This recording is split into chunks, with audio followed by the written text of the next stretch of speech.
Okay, my name is Sarah Bafumba, and I'll be your moderator. I'll moderate today's discussion, and I'm joined with a panel of amazing people. I'm joined by Timothy Oboth, who is the program manager for the AUEU Youth Action Lab project. So he's here to share with us more about the project and other details. I'm also joined by, we have Douglas Serrata, who is the research lead at Restless Development, and he's going to share with us details about how to apply and have a successful application. We're also joined by Ms. Najma Omar from Tanzania, and she is a Youth Advisory Board member for the AUEU project. So glad to have this panel on board, and we look forward to the discussion with them. And greetings to everyone from wherever you're logging in from. This is AUEU program. And so that means that we have colleagues connected in from very many countries, but also just to inform you that this program is cutting across 12 countries. So that's why diversity is very key, and we appreciate it. So this is a learning session for the representation grant, but also we appreciate that many learning sessions have happened by the other partners on the consortia. And so this is just a build onto what they've already shared, but also unique elements about the representation grant. And so we'll use the chat box for any questions that will be coming in, and we'll get a moment where our panelists, our speakers will respond to them, but also some of the responses will go straight into the chat box. So let's keep our eyes open and eyes open into the chat box, but also those ones with hearing impairment, look onto our colleague Yusuf, who is supporting that way. So again, this session is powered by Restless Development, because Restless Development is one of the partners on the AUEU Youth Action Lab program. And we are glad to have you learn from you, but also you learn from us, especially on how to navigate the representation grants application process. Without any further ado, I would love to welcome the first speaker, who is Timothy. Like I mentioned, he's the program manager, and he will take us through the first segment of this session, basically to learn more about the Youth Action Lab program. Because during application, it's very important that you understand what the program you're applying for represents, or what it's all about, so that it shapes and enhances your application process. So welcome, Timothy, and once again, welcome everybody on this call. I'll share my screen for that purpose to have the presentation running.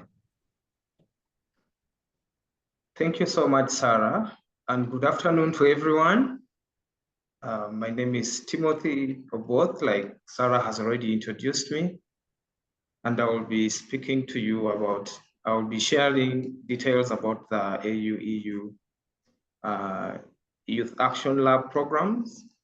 And so, Sarah, as we wait for the PowerPoint to come.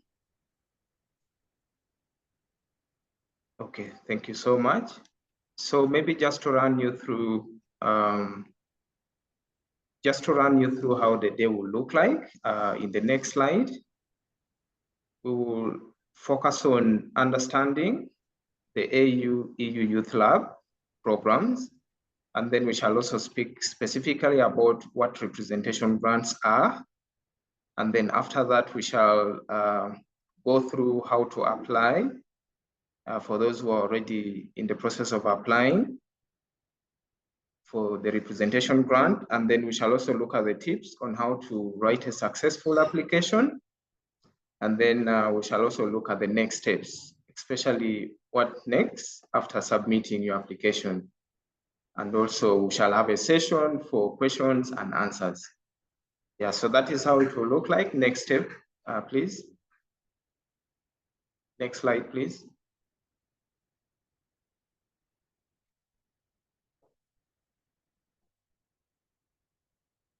All right, so as the next slide comes, let me just give a bit of a background. I know Sarah hinted earlier, this is a number of series of webinars have already been conducted by our colleagues Oxfam. We've also had another one that was done by European Youth Forum on the different grants that we have.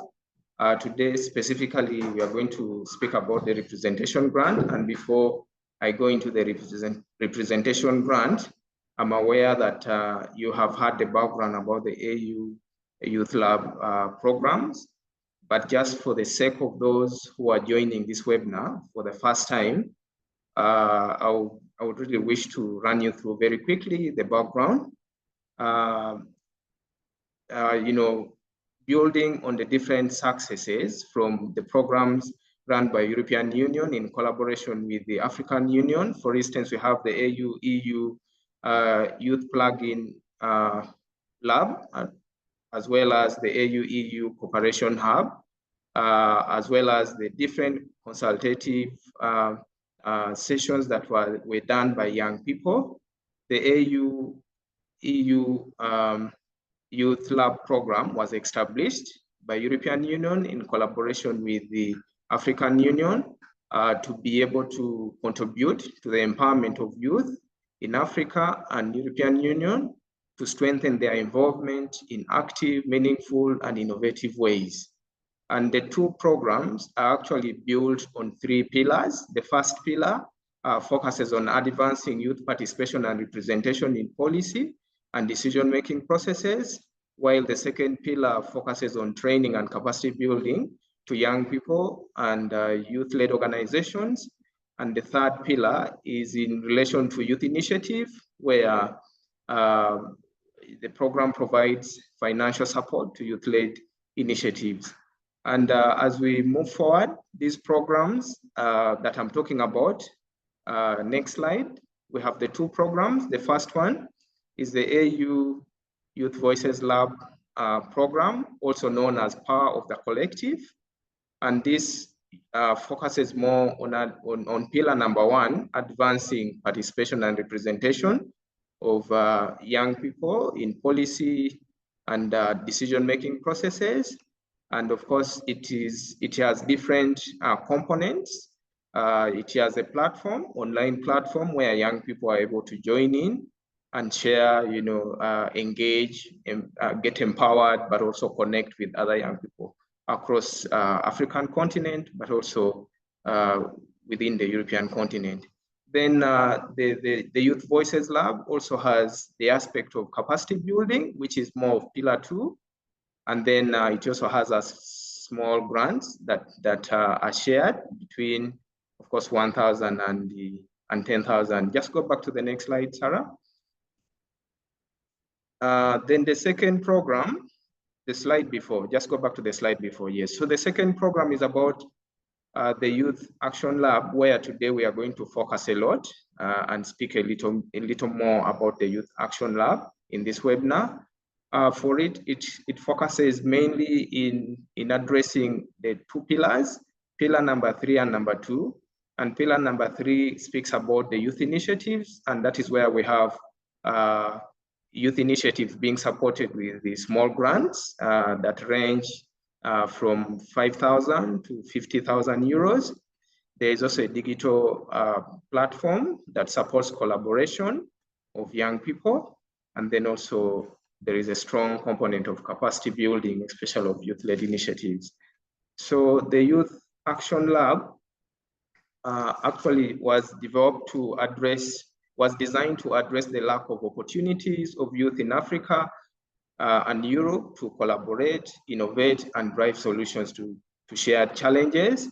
And it is a program that is implemented by a dynamic consortium of partners. We have our colleagues in Oxfam, we have Restless Development, and the European Youth Forum, as I mentioned. So this AU Action Lab has grants that will be given out to youth-led organizations. And as you are aware already, the call went out and we are going to speak specifically about representation grant, but we shall also touch a little on the other grants also that are under this program. So next page, please. Sarah, next page. So one of the grants that are available for youth-led organizations and groups is the innovation grants. Under this, innovations that yesterday our colleagues spoke a little more about it, but just briefly, these grants are meant to support youth-led organizations to drive bold and youth-led solutions to tackle intersectional challenges at scale. And the grant sizes range between 30,000 to 50,000 euros. Then we also have the entrepreneurship grants, which enable youth-led enterprises and organizations to grow and drive meaningful change. And for those, it also ranges between 30,000 euros to 50,000 euros. Then we also have the cooperation grant, which focuses mainly in bringing youth-led initiatives together across Africa and Europe. For it has a maximum of 50,000 euros that are there to be shared with to support youth-led initiatives that are able to bring together youth initiatives across Africa and Europe. And then we have the representation grant, where we're going to focus a lot of our conversations. This is actually meant to amplify the voices of unrepresented young change makers. And for it, the grant sizes range between 10,000 to 20,000 euros. And over to you, Sarah, just to take us to the next.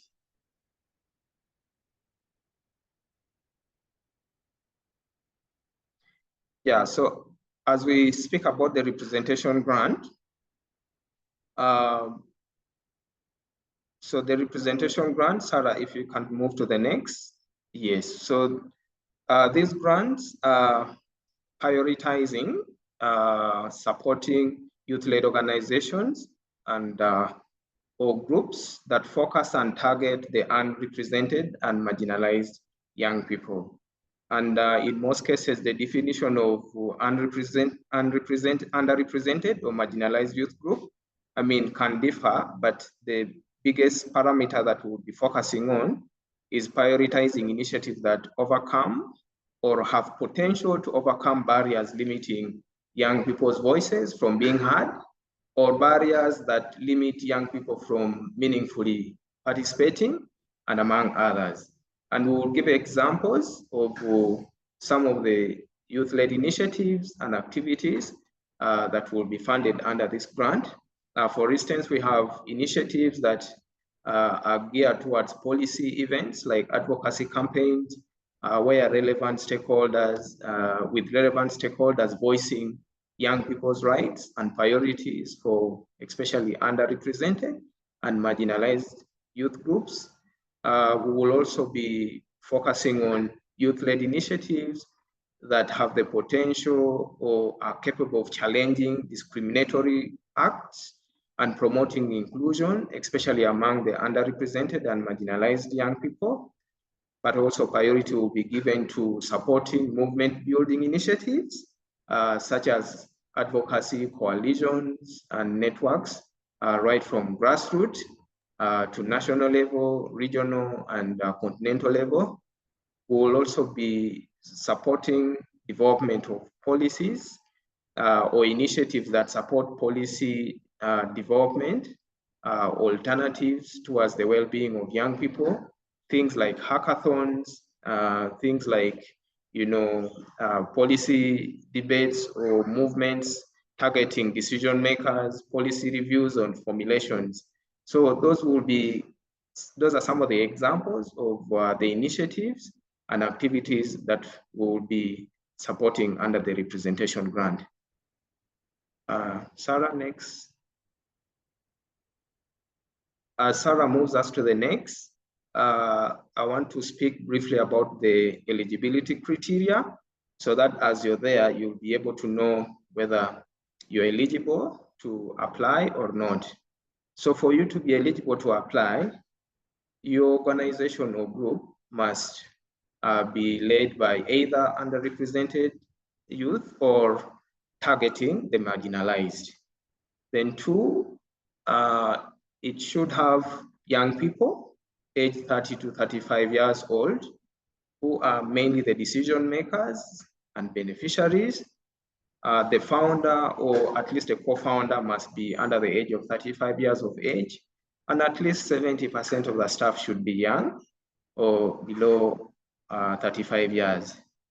Then you must be a registered youth-led organization. Registration is very key, or an NGO or associate or trade union or a collective of organizations or networks, or even an alliance, but provided you are registered and you meet the two criteria that I've already talked about. And then two, your proposal or proposed activities should take place in one or more of the 12 countries.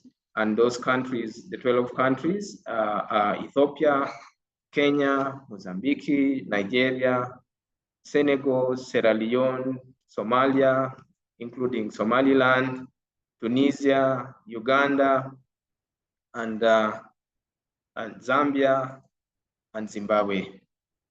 And again, we will be offering a minimum of 10,000 euros and a maximum of 20,000 euros per grant. So that is a little more about the representation grant. And I believe by now you should be making a decision, or you should be now having some of your questions answered. So back to you, Sarah.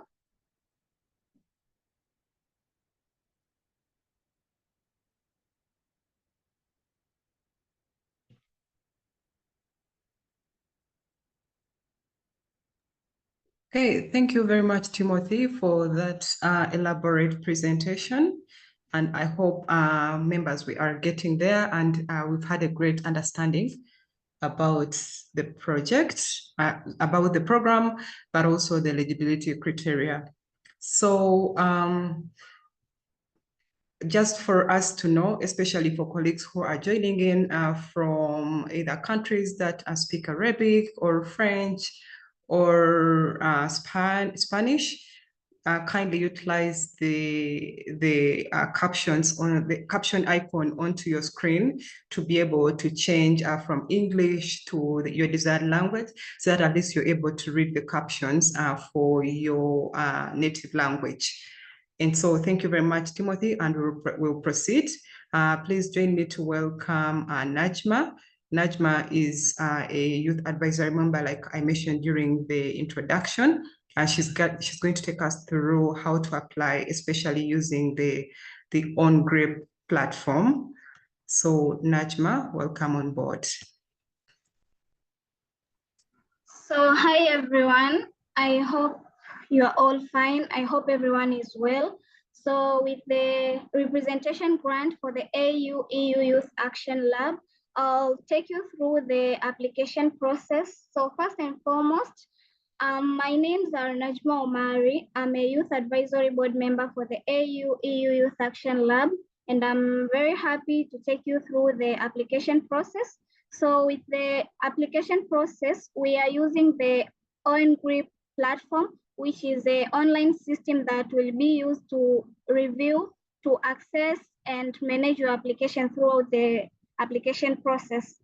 So first thing first, as a first-time applicant, you are requested to sign in and create an account on the platform. So the platform is available, the link to the platform is available on our website. It's also dropped on the chat box, so you can just check it out. And as you apply, please be sure of the application that you're submitting, and take note that we only receive one grant application at a time. And once you submit your application, you won't be able to edit it. So fill in the slots as you're sure. So I'll take you through the application process and let's check it out. Next slide.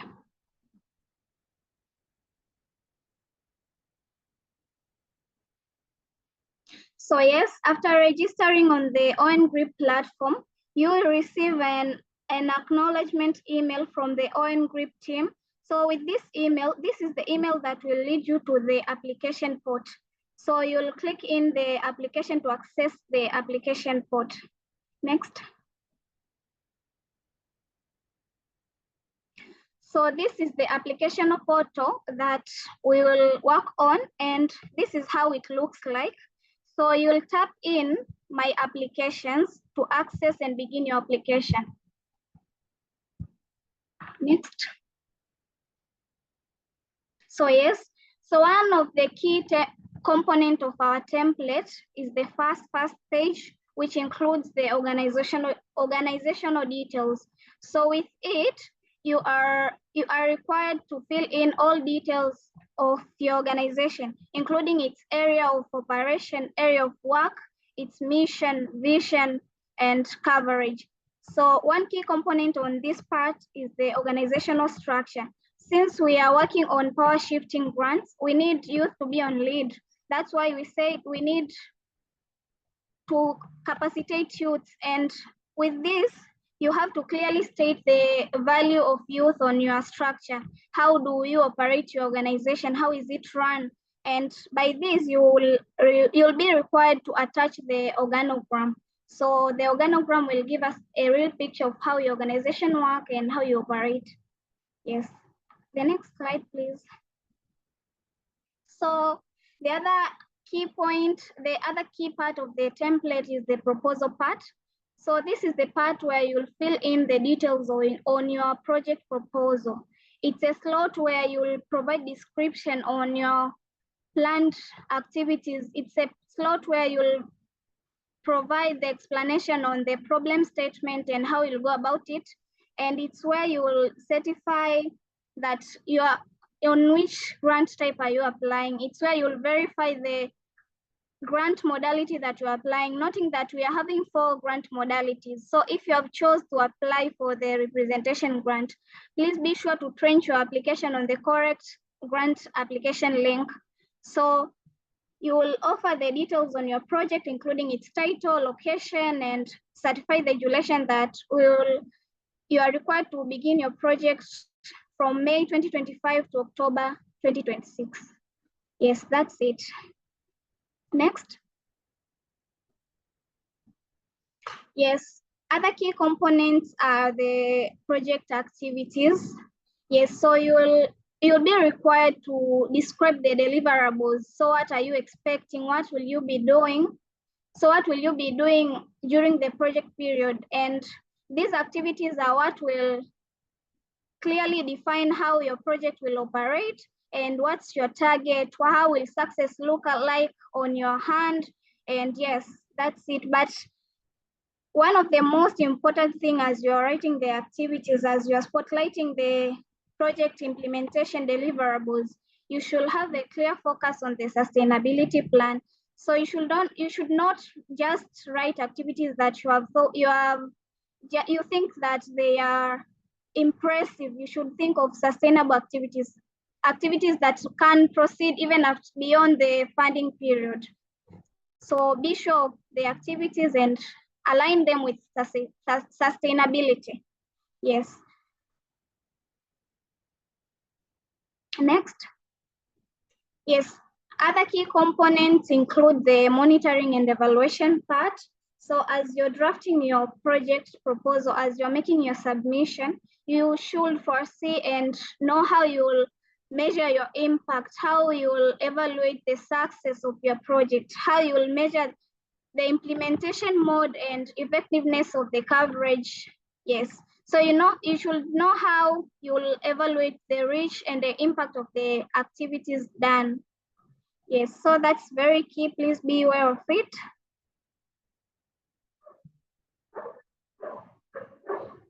Next. Yes. Sorry, the other slide, please.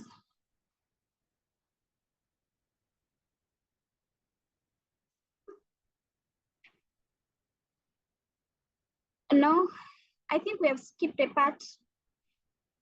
The other one, before that, yes. So the other key component is the attachment slot. So as you're submitting your application, the attachments that you have to submit along with your proposal. This includes the budget template, the organizational certificate document, the reference checklist, and the organization policies. So starting with the budget template. So please be aware that we are having a specific budget template that we use for these grants. And the template is available on our funding manual on our website. So please be sure that you're filling in the correct template, and it's the same correct template that you'll submit for reviews. Otherwise, the application will be considered disqualified. So in order to avoid disqualification, please be sure that you're using the correct budget template attached alongside with the organizational registration documents. Since for this batch, we are only funding registered organizations. So be sure that you are registered and you have your registration certificate on hand, and you have to submit it as you're submitting your proposal. Yes, that's it. Next. Okay, the last part before submitting is the certification. So on this part is the part where the contact person signs and submits the document. So before signing out, be aware that once you submit an application, you won't have access to edit it again. So once you submit it, you can't edit. You won't have access to the application for edits. You will only wait for the results, and that's it. So before submitting, please be sure that all the sessions are filled correctly. Please be aware of the word limits. Do not exceed the word limits because it will lead into errors. So you won't be able to submit your application. But also, please be aware of the deadline. The call were open from January, and the last application date is 19th February 2025. So be sure that you submit your application before the deadline. Yes, so that's it. And in case you have a question, we have an assistant email that will be shared on the link. Next slide, please.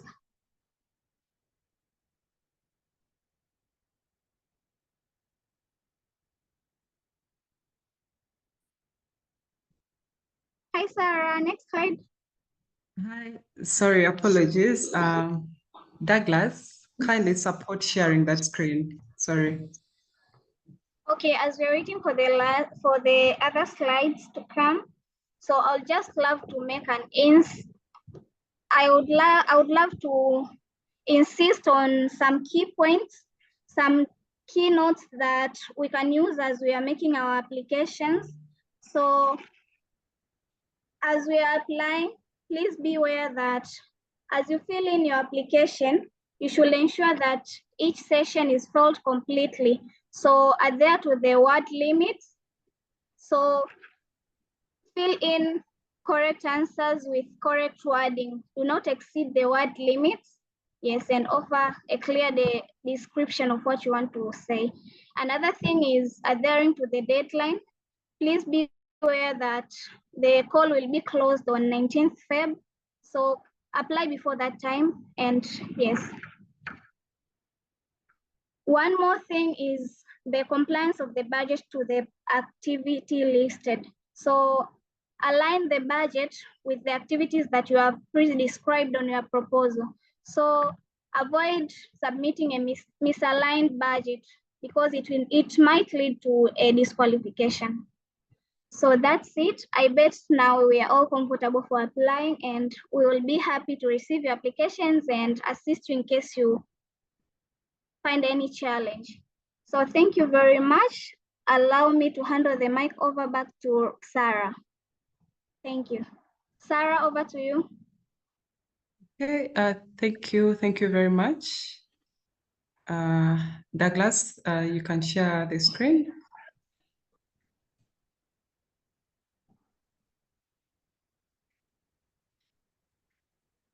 So we're getting into the assessment. Sorry, I've lost the host rights. Douglas, kindly grant them again. Yes, so that we proceed. Douglas?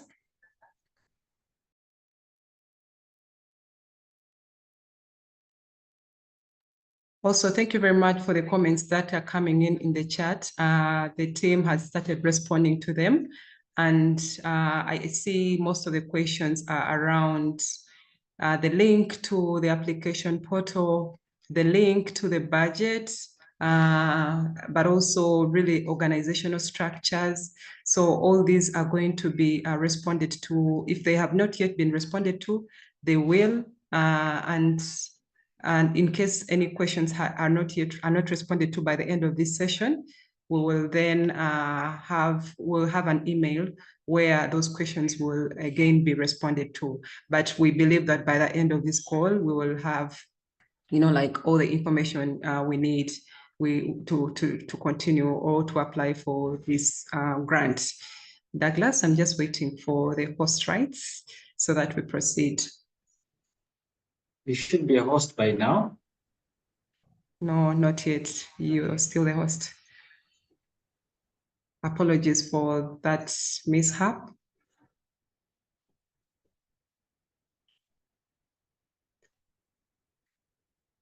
Restless Movement Uganda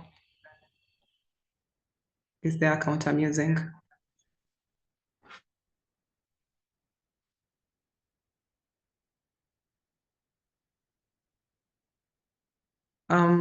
But as we wait for that, I'll just read a few questions in the chat, and then I'll invite a few speakers to respond to them.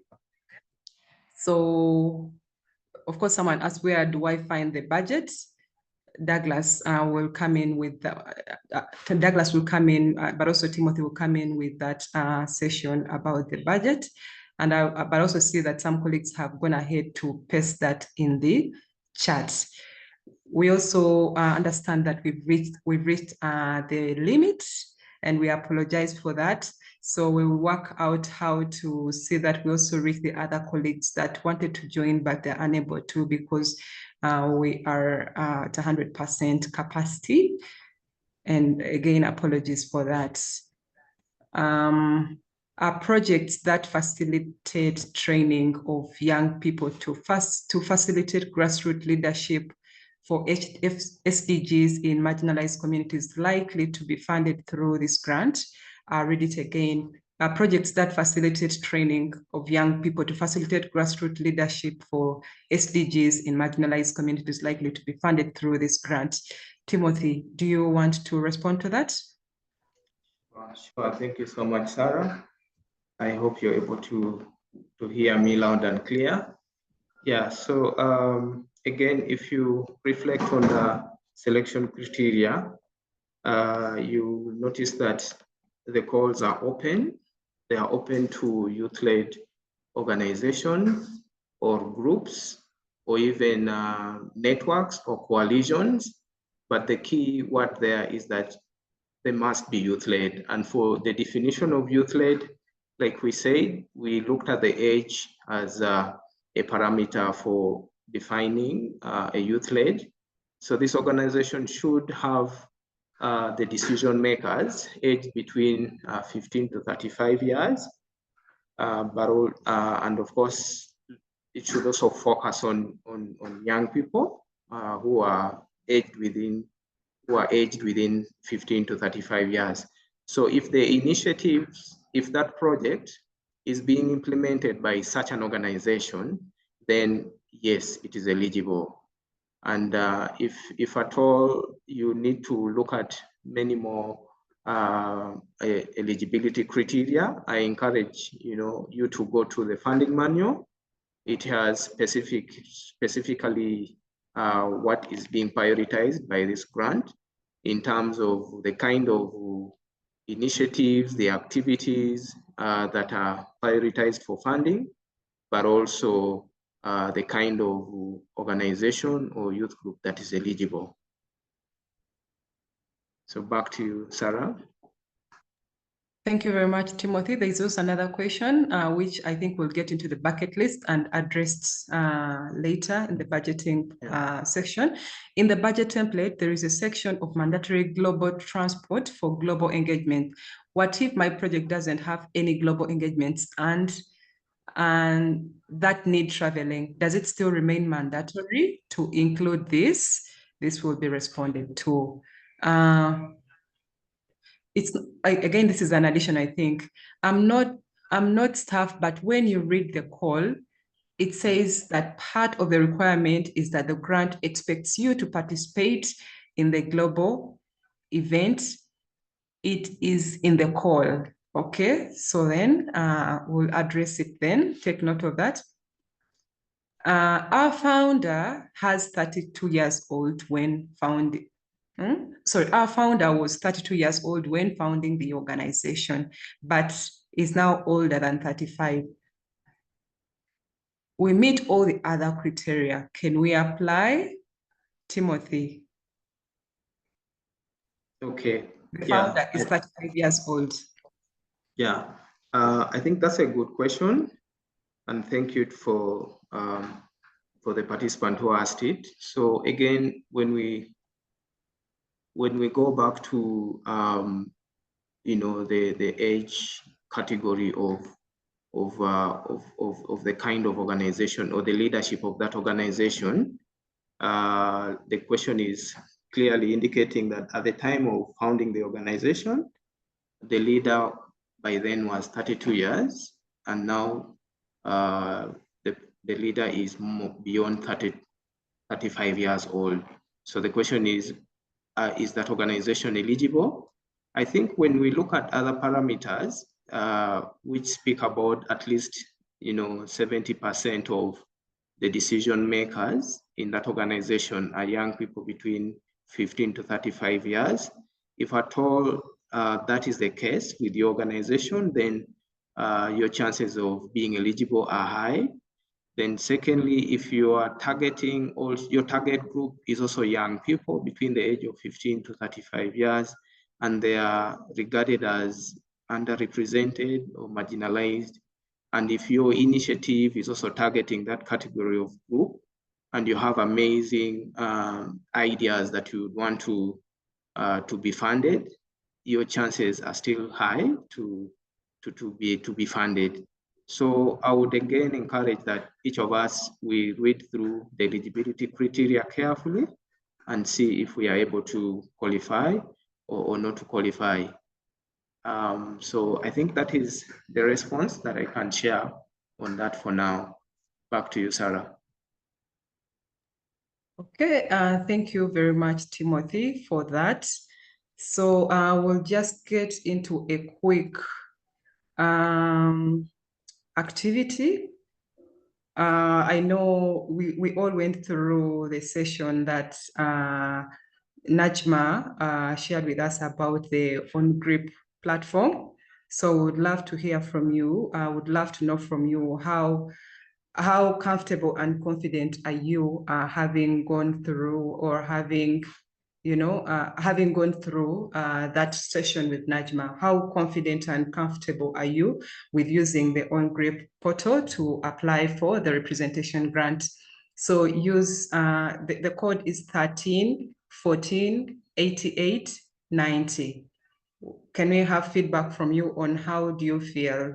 It could be really like elaborate to share, and if you have any challenges you're still encountering, kindly drop them here so that perhaps by the end of the session we will take you through them or have more sessions to it.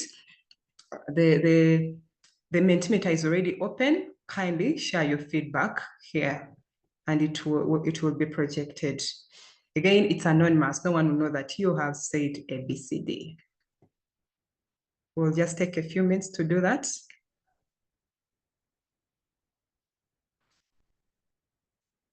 The code is 13 14 88 90, but also a link, possibly a link has been shared in the chat for us to join directly. We don't have any comment, any feedback, any response yet, but we are looking forward to receiving responses from you, Tim, on how confident and comfortable you feel about using the on-grip portal.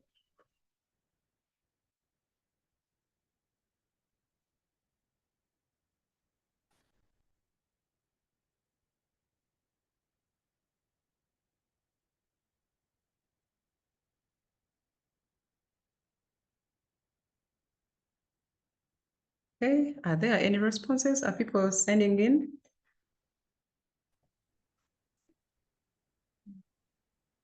No.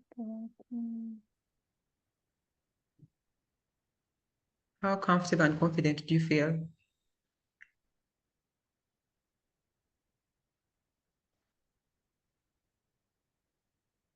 Link yet. The link Not is yet. not active. Sorry? I'm saying the link where the response is, it's not active. When you click, it doesn't respond. Ah, Yes, your really? responding is off. You have to turn it on, please. Yeah, we are unable to submit. The submit button is not functional. Ah, Yeah, okay. it's saying responding is off. Please wait, ask the presenter to allow new responses. Okay, sorry, I will just stop sharing for the moment and work on that.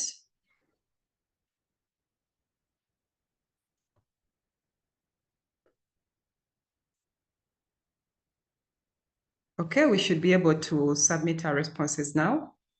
Try again. Good. Yes, it's working now. Thank you.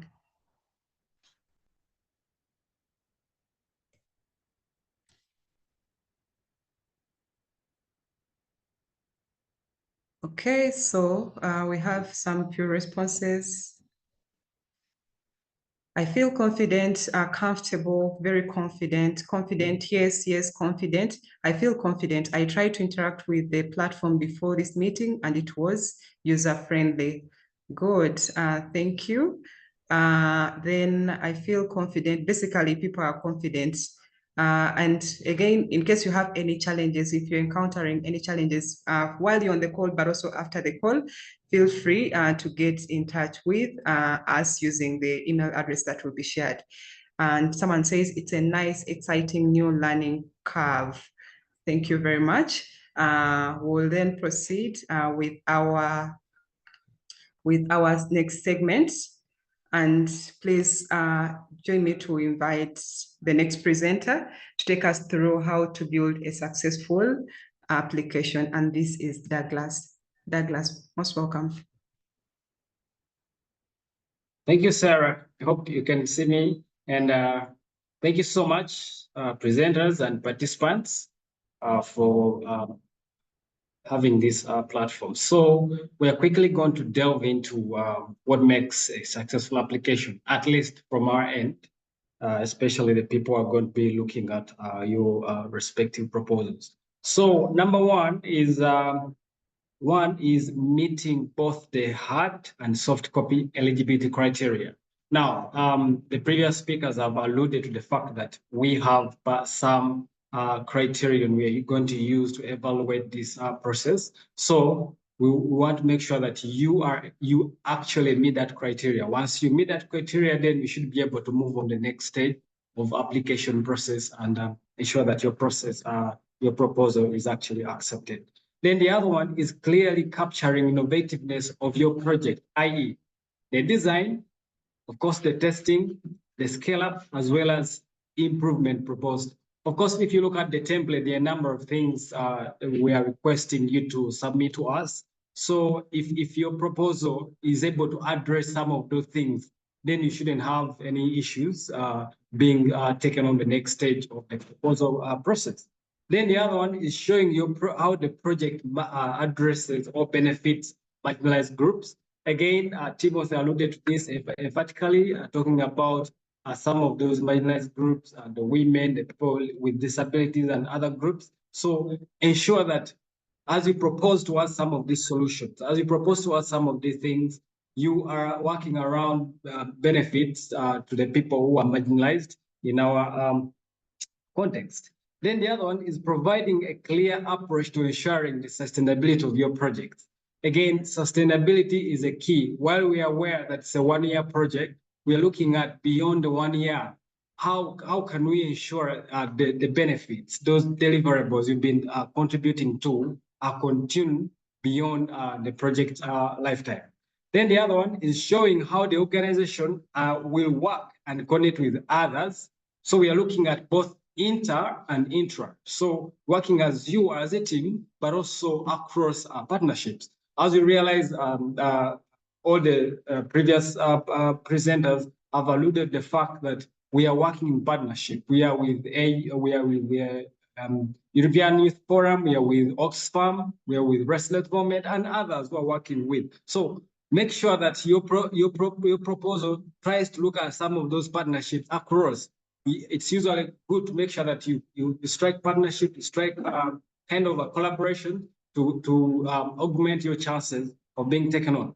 Then the other one is showing the relevancy of your project to the ambitions of the fund. Maybe I could just speak this further a bit. You know, it's important to focus on the relevance of your project to the AUEU priorities. You know, your application must clearly demonstrate how your project aligns with the AUEU goals, such as youth empowerment. We are talking about innovation. We are talking about cross-border collaboration. I could give an example for probably a proposal which wouldn't probably cut. For example, if you say you are in a business or a small business, we're applying for funding to expand a clothing shop, yeah?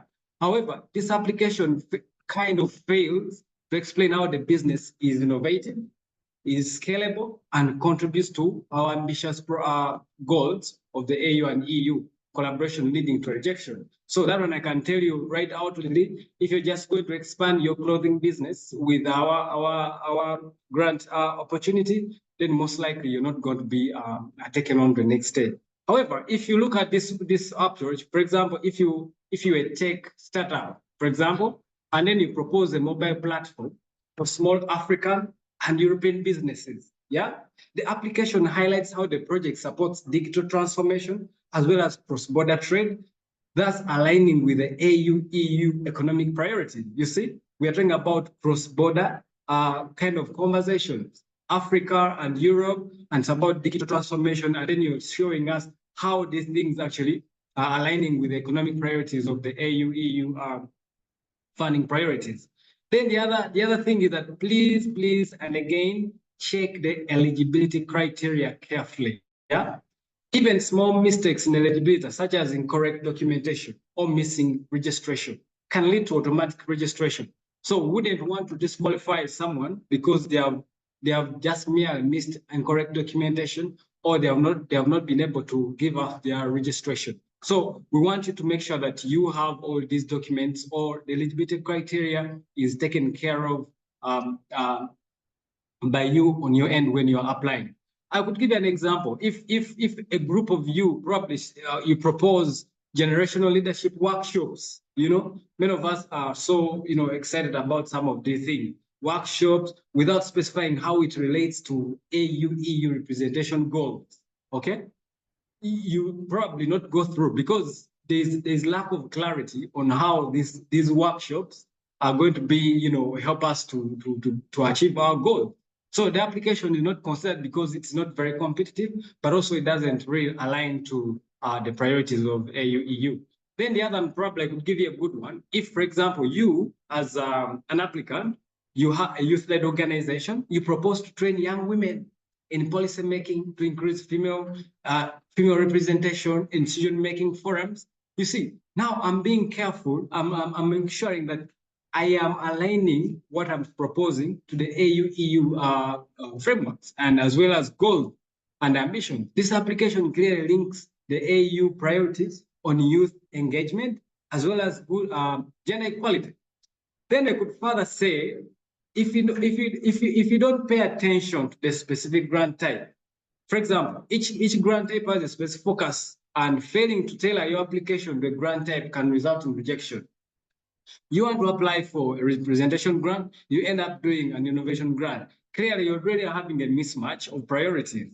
Clearly, someone reviewing this is going to say this person still not be knowing what they're doing, and they will just throw your application without probably a second option. So let's be careful with that. And I could give you an example of this is that, for example, if you're a non-profit in Kenya, and then you want a good one is like you're a non-profit in Kenya, and you want to partner with a French organization, maybe a French-speaking organization, one of the probably West African country, to develop intercultural exchange program, okay, for young entrepreneurs to demonstrate their bilateral cooperation strategy between Africa and Europe or something like that. Here you see there's some level of clarification. It is clear you're talking about that cooperation grant, which is involving so many individuals cross-border, and it's clear.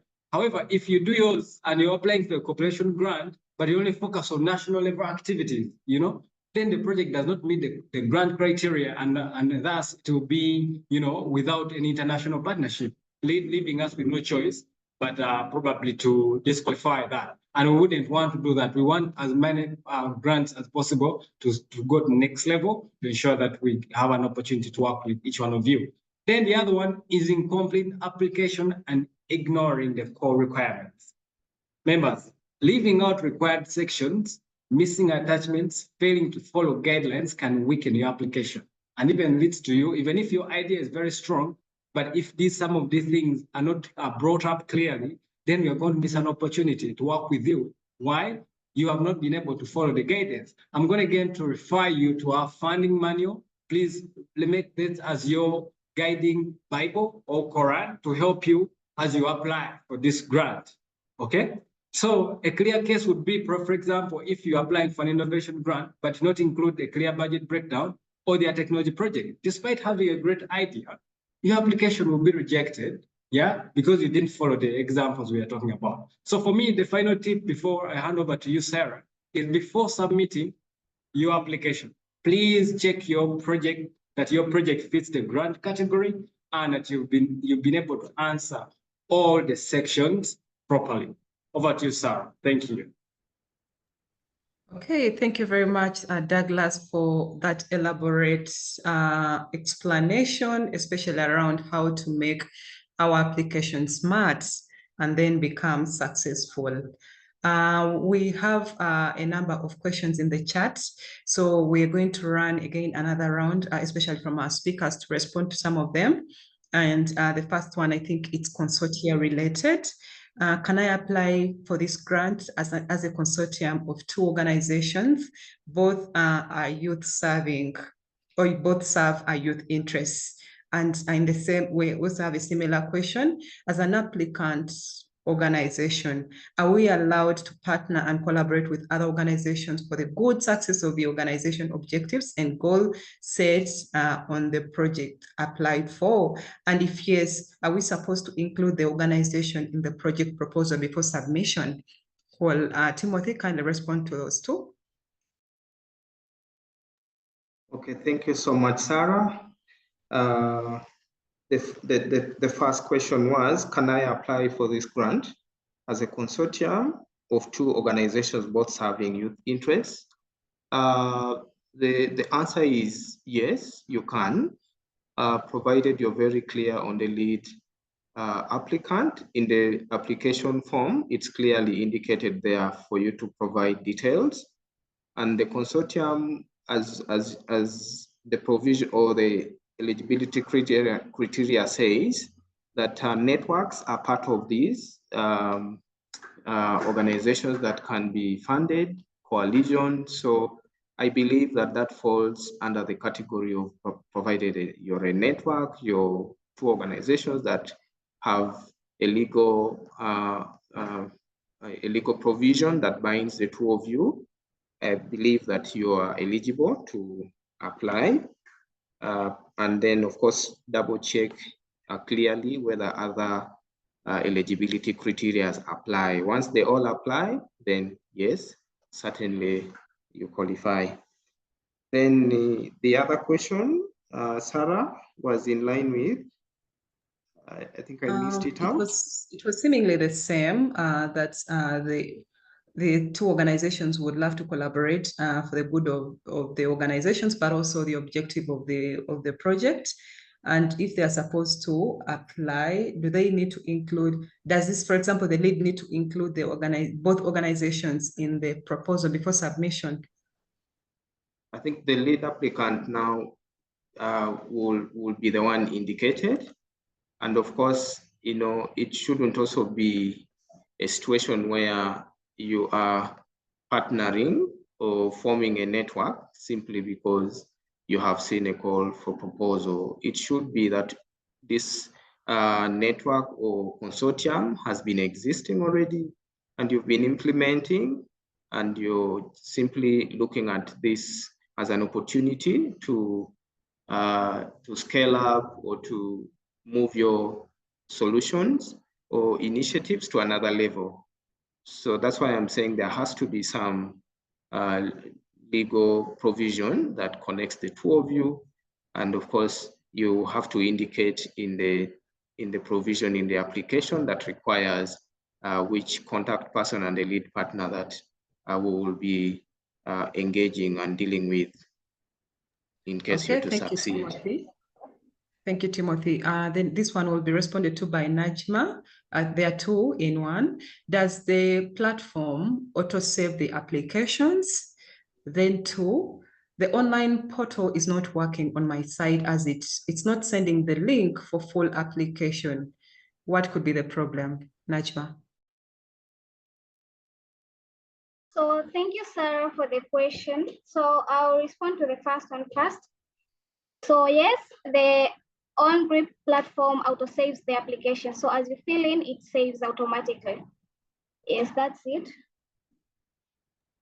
Yeah, and how about the other who is not, I think they're not able to, just going there. The online portal is not working on this person's side and it's not sending the link for the full application. So thank you, Sarah. Okay. So in case of any assistance, for a need of an assistance, or in case you find any error during your application, please screenshot the error message and send it to the program email that will be dropped on the chat. And the IT team will be ready for assistance. Yes, so we'll assist you definitely. Sure. Thank you very much, Najma. So next we'll move on to the next segment. It's on budgeting. And we've seen very many questions in the chat about the budget template. So please, let's welcome Timothy to take us through the budgeting process, but also the guidelines. Thank you so much, Sarah. So for the budget, I will be happy to take you through some of the guidelines, some of the things that you need to keep at the back of your mind as you're developing the budget for your proposal. For instance, you need to go to the funding manual to check for budget details and any other frequently asked questions. Once you have this background, it will guide you in terms of completing your budget. And then two, you have to submit your budget using the official budget template. Please note that any application that is submitted with a template, which is not the official template, will not be considered.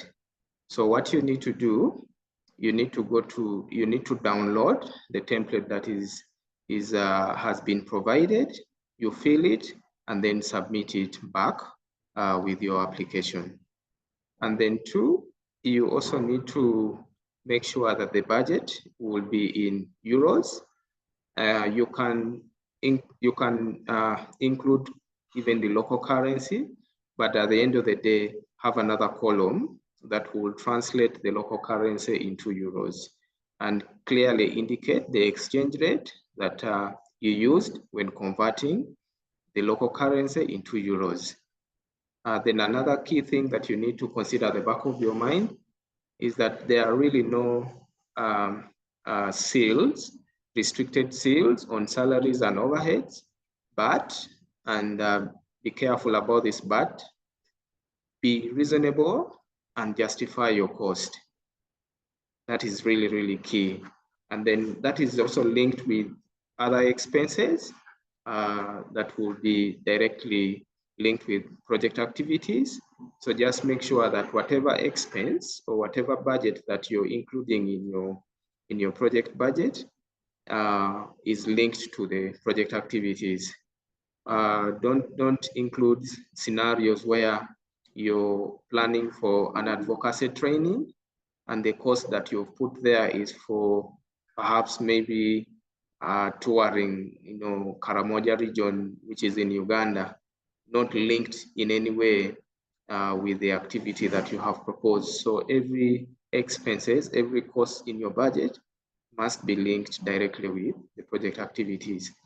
Then of course we will require that you be clear and precise because reviewers that will be looking at your application will be keen in how your budget can easily be understood and how each cost supports your project.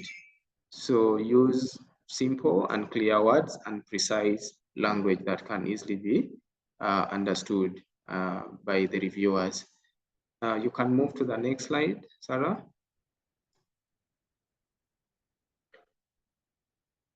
Yes, so these are some of the common mistakes when developing budgets, so you need to avoid them. Please don't submit costs without justification. Always have a column that will explain, provide additional explanation. Some people call it budget notes. That will be very important. Also, do not use vague budget lines. Be specific. Instead of training costs, you're writing other things like trainer's fee for 3 days, etc., which is quite not clear. Also, don't include ineligible expenses. I gave an example of you have an advocacy activity in the Kampala city, but below it, you have included an expense of a tour to the northern part of Uganda, Karamoja. I mean, that is in any way not linked with the activity. So that automatically becomes ineligible expense. Then don't submit a budget that exceeds the funding limit. We already talked about the funding limit, which is 20,000 euros. So please do not exceed, even with a coin or a shillings. Don't wait until the last minute. These are mistakes that some people commit or do when they are budgeting. Give yourself time to check the calculations, ensure that alignment with the application is thoroughly done well. So these all increase your chances of your application being successful.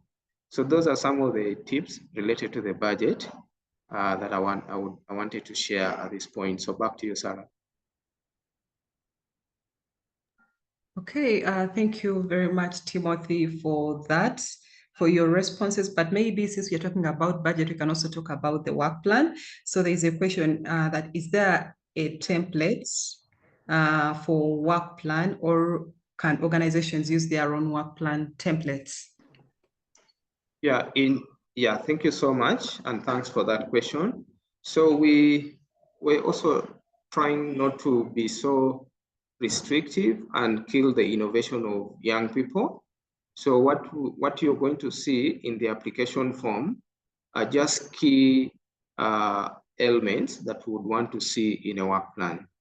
So we would leave the creativity part of developing unique templates from your end, but provided they take care of the key parameters and the elements that have been mentioned in the application form.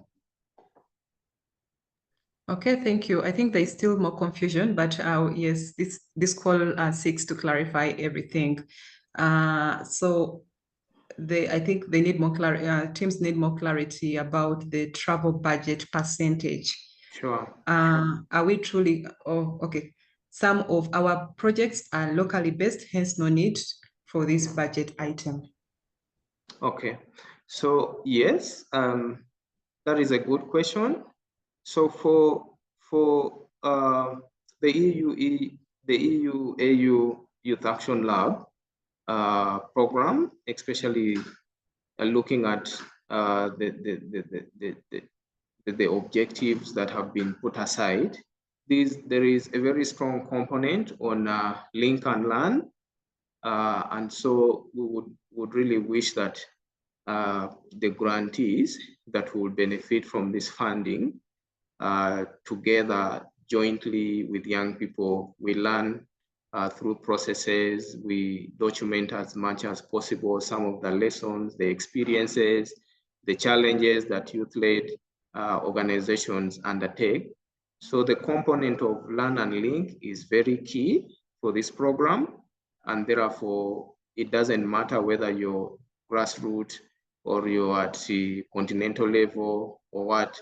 There are important learnings that we would want to learn, to hear from you, but also there are others that you would want to learn from others.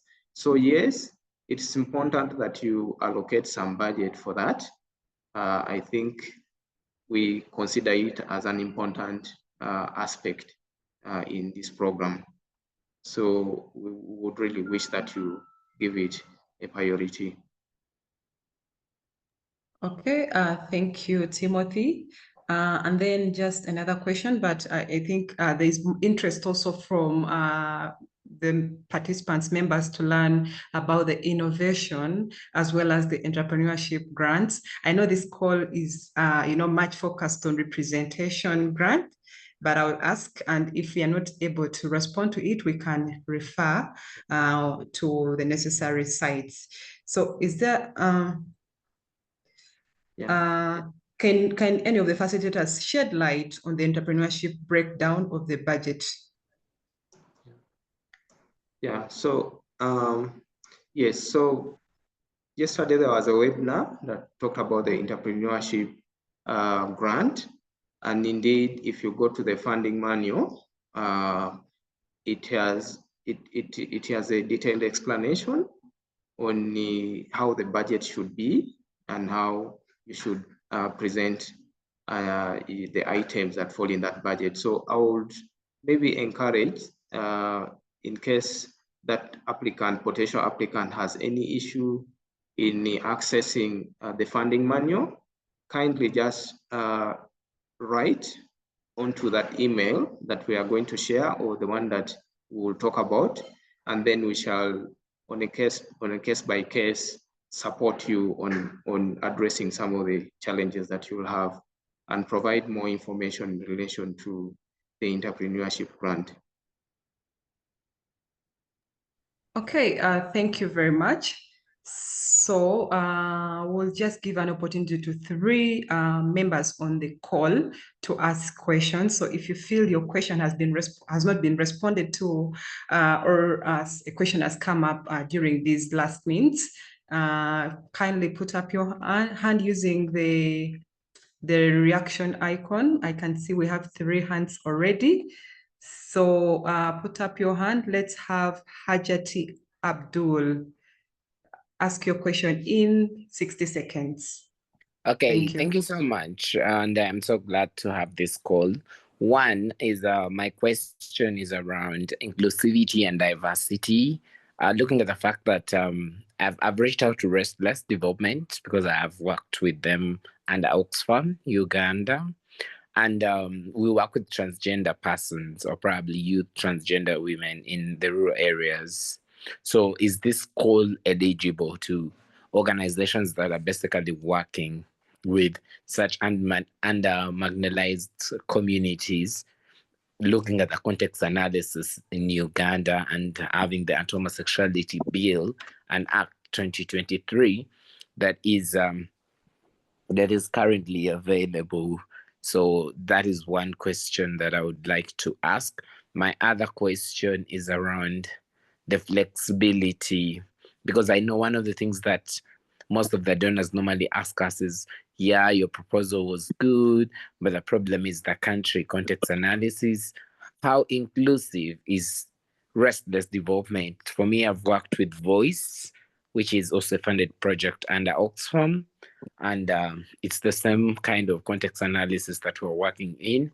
How inclusive is Restless Development Uganda around the issues of sexual and gender minorities when it comes to this call for proposal? Okay, thank you very much. I will then have Quinta. Thank you. Good evening, everyone. This is Quinta Obiero from Kenya. I work with Equal Voices Organization, which is a youth-led queer organization based in Bondo. My question would be, some have been answered, however, I didn't get this one clearly. Considering that this is for youth organization, and also assuming that several youth organizations have not handled a lot of money. So I was wondering, do you have an internal policy that states how much a youth organization must have handled before we could maybe rush for 20,000 euros? Or if we have maybe handled 2,000 euros, you're still eligible to apply or go for the 20. Does that reduce our chances?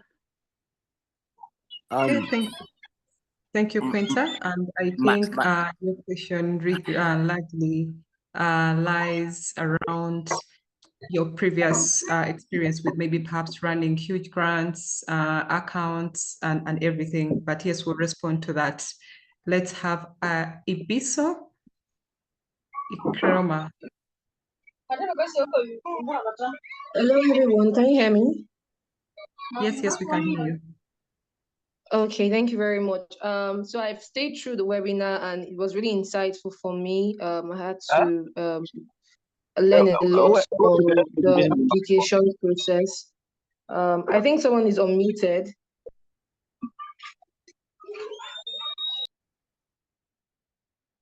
Okay, thank you. Proceed.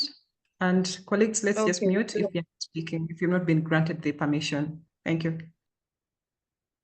Thank you. So I think some of the questions I would have asked for the innovation grant were already answered, but I have a difficulty with navigating the innovation grant site, which I have been trying to get answers to that for a while now. So I don't know if it's possible to probably share screens and then help with how to navigate the innovation grants, because that's the grant I'm applying for. So if it's possible, I'll be very grateful. Thank you so much. Thank you. Anna? Namalinda. Thank you so much, Sarah. Mine is what if I've been operating as a CBO and on registration, the name was changed by maybe the system. Can I still apply? But all the social media, the website is in the names of the CBO, and on registration, the URBs changed the name to another name. Is it okay if I apply and maybe I just give highlights about the changing of the name? Thank you. Thank you very much. That is a little bit tough, Anna, because again, URSB and then the NGO Bureau are those institutions that, they usually follow, especially during reviewing of applications. But for me, moving forward, actually, I would ask you that you apply for a change of name or like explain to URSB, because this is going to continue coming up, on your side, and it will weigh you much. So it can be changed. Not sure if it can be changed, but you need to talk back to URSB and see how this can be, addressed. Okay, let's have Anzu. And lastly, RISPA. We'll end at RISPA. Okay, hello everybody, hope you're doing well. My name is Azam Mustafa, I'm a success and youth volunteer. Okay, the question I wanted to ask is that I'm applying for the representation grant. And basically the organization that we work with, I'm a volunteer of the organization, but the program that we're going to work with is another approach that we're doing something different than we usually do before. So may I ask what specific maybe impact matrix or innovative approaches that you guys usually prioritize in the selection process? As you've seen, it is quite a competitive nature of this grant. So I'd like to get more details on that information if it's possible. Thank you very much. Okay, thank you very much. And then lastly, RISPA.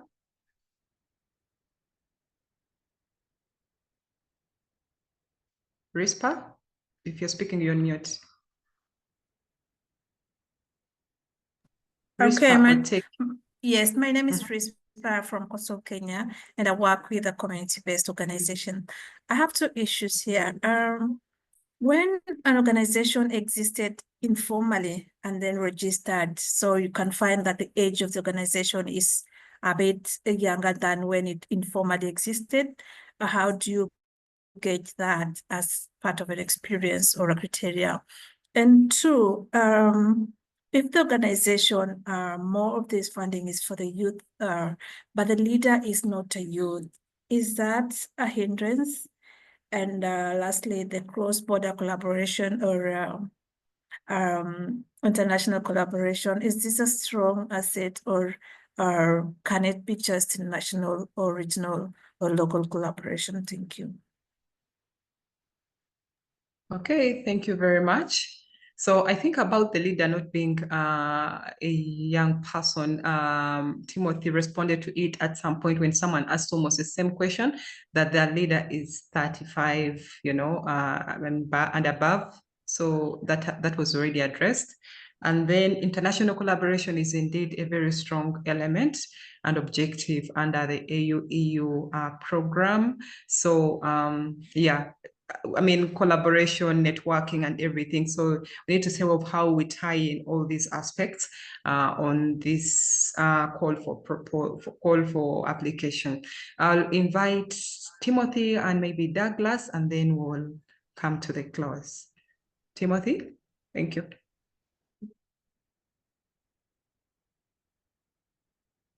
Thank you so much, Sarah. And these are very important questions. I will start with the one that was inquiring about the threshold, especially for youth-led organizations that perhaps have not handled funding before of a certain magnitude and would like to apply. I think we try to look into that in the eligibility criteria, and there's a part that speaks to how much a youth-led organization or group should have at least managed before, just to help us assess issues of capacity and also the capacity to be able to manage funding of a certain magnitude. So the beauty is there is a range of grants and of different sizes. So as an organization, you need to see your capacity and how much you're able to manage, and that should be the guiding point. Otherwise, I would still encourage that you look into the eligibility criteria and specifically see what threshold was described there for an organization that would want to apply for a particular grant. So the question is, how much have you managed in terms of budget, have you managed before? So that will only help you and help us be able to assess whether you have the capacity to be able to manage the grants. So that is for this cohort, and for the coming cohorts for representation grant, it will certainly perhaps have different eligibility criteria that might favor mainly the grassroots organizations that perhaps have not had previous experience in managing big grants. But for this cohort, there's a threshold that was included in the eligibility criteria, which I encourage you to once again have a look at it. Then there's a question around the innovation grant, difficulties to navigate the portal.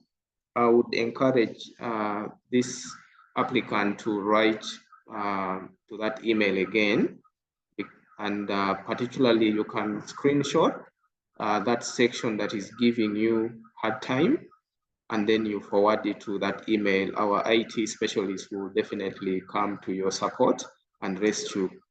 This is something that I believe can be solved. There is nothing that can defeat us at that level. Then on the issue of changing the name, I think, Sarah, you already responded to that. There is also the existing, once one has existed, an organization has existed before, but during registration, they find themselves having another status. And so how I understood this question, it is speaking towards the age of the organization. I think for this call, the focus is not so much on how old an organization or youth-led group is, but it's just about what kind of initiative are you proposing? Does it solve some of the global challenges? And then are you fully registered? And then the governance structures, is it comprising of young people within that age group that we mentioned? I think that is really very key. We are not here to support only the usual suspects that have been in the industry for a long time. I think other criteria, other aspects in the criteria come in very handy, which can make you eligible. And I encourage that you focus on them and try your luck. Then on the issue of inclusion, I think there is a caller that asked about how inclusive is restless development. And I want to say that for this program and this grant, the aspect of inclusion is considered, only that it also takes care of the context, and good enough you mentioned context analysis. And indeed, the context of every country will be put into play when addressing the issues of inclusion. So I also encourage that you can, inquire a little more using the email that we are going to share with you, and then we shall have a case-by-case detailed discussion in line with that. So those are the responses I had from my end. Back to you, Sarah. Thank you very much, Timothy. I think just one more question for you to respond to. The Power Voices sign-up page is not working. When will this be sorted? I think I saw 2 comments about the same. Okay. Oh yeah, sure. I think again, just like we advise that you screenshot that particular part and then share in that email, the IT team will help. Because what I know is so many have already logged in, including myself, and we didn't find any trouble. So perhaps it is a case we can handle it from a case-by-case basis. So kindly send that screenshot to that email. We will help you. Okay, thank you very much. So we are coming to the end, and please allow me to invite Douglas to take us through the next steps before we close. Douglas? Sure. Thank you, Sarah and Timothy. Just to reiterate, I know we may not exhaust every comment here, every question, but again, let's utilize our platform, the various platforms provided already and during this meeting, but also in our different documentation to ensure that we have our questions or queries responded to. So what do we have as next steps? I would encourage all of us to go through our website and our frequently asked questions, as well as the funding menu.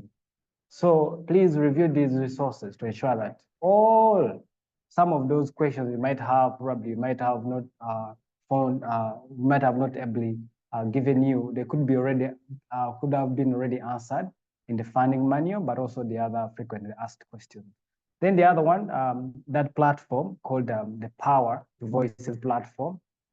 Please make sure you register there, and then you follow up the AUEU Youth Lab community. Please, this will help you to stay updated and engage with other applicants, as well as experts by joining that platform to ensure that you can always navigate some of these issues together. Sometimes some of these things require teamwork and just peer kind of responses. So if you do that, then you should be able to, you might find that one of our community members already faced that one, and they should be able to share how they overcame challenge. Then please remember the deadline for submission. Submit your application before the 19th of February 2025 at midnight Central European time. For those of us in East Africa, we're not using East African time. We're not using Central African time. We're using Central European time. Please mark that, because the system will automatically go off. It will not be responsive when we do that. So let's double check that and ensure that you submit all those things on time. Then the other one is please wait for updates. We'll contact you assuredly in April. So you receive all these updates about the process of your and all the other updates regarding your application process once you've submitted via email, that email which has been shared there, but also on the on-grid portal, you should be able to see the progress of how we move with your proposal and then the review process. Then the other one, again, I'm just reiterating, check the frequently asked questions. Many common questions are already there answered, and so review it before seeking additional clarification. Otherwise, you might seem like you're doing double work, yet you could easily get it from that platform.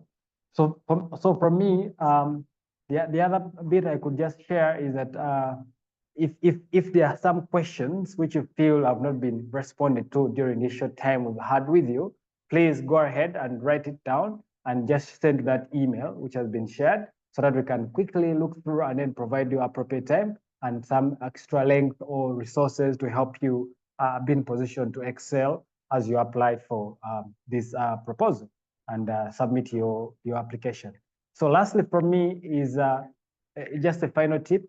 Please carefully review everything before submission to maximize your chances of success.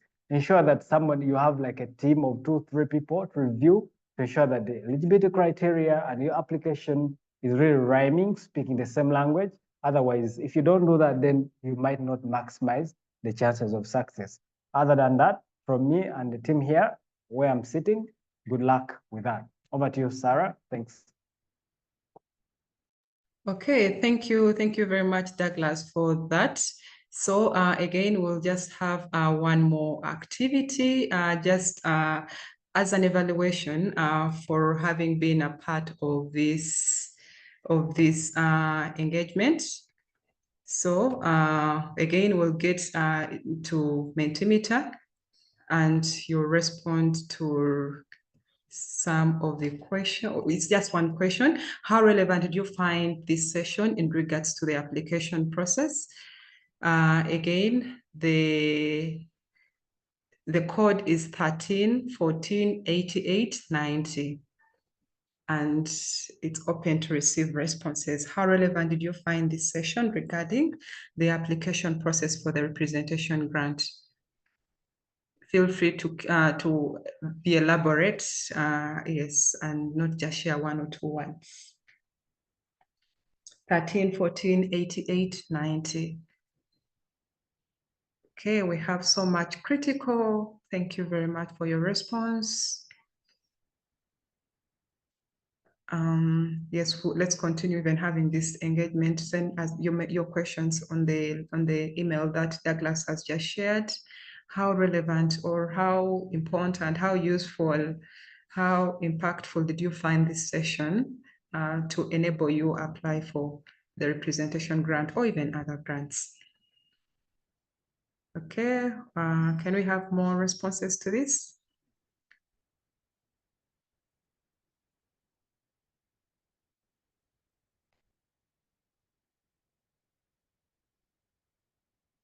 Yes. We're still waiting. Someone says, I appreciated the clarification and the response, but would suggest next time to have reference or key metrics to understand its selection process. Thank you very much for the feedback. Very elaborate and detailed explanation by the hosts. Thank you very much. And again, we apologize for the limitation, especially on the meeting.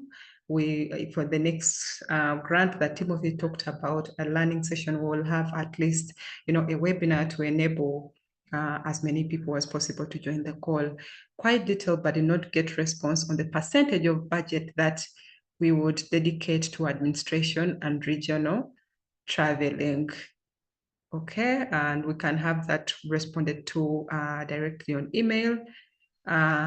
Yes, but also maybe as we send back the feedback, we'll also touch base on that. Thank you.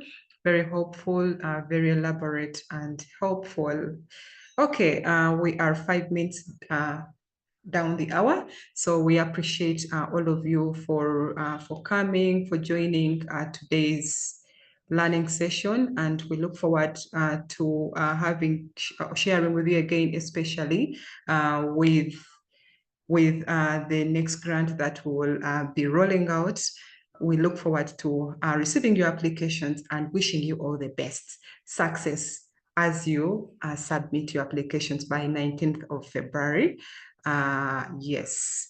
From us, the speakers, and as well as your moderator and Yusuf, who was doing sign language interpretation, we wish you all the best.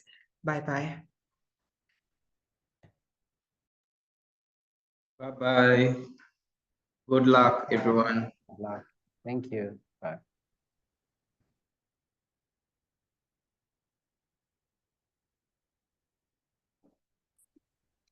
Okay, thank you.